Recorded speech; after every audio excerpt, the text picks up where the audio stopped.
Buenas tardes, ingenieros. Somos el grupo número 5. Está conformado por Ixa Bravo, Freddy Morales, Lady Caicedo, Emilia Belino, Steven Castro, Juan Barreiro y Gabriela Barreiro.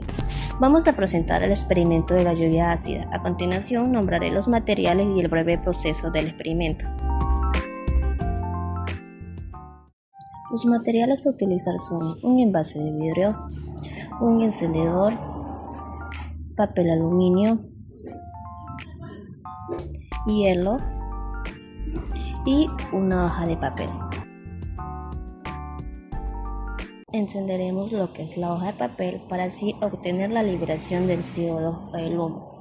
Posteriormente ingresaremos esta hoja dentro del recipiente de vidrio para así obtener lo que es el CO2 dentro del envase de vidrio.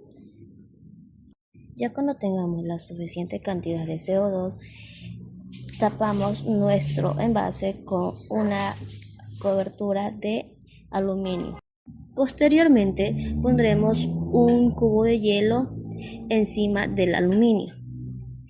Antes de esto realizamos lo que es un orificio en el aluminio para que así nos permita el ingreso de pequeñas gotas de agua.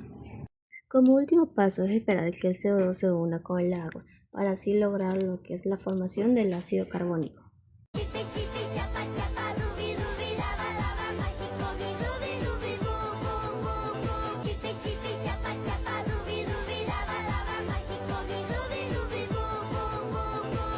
Y así obtendremos lo que es nuestro experimento, que sería la lluvia ácida. Esta ha sido la participación del grupo número 5. Muchas gracias. Labios rojos como frutti de cereza, todo el día ves vueltas en mi cabeza.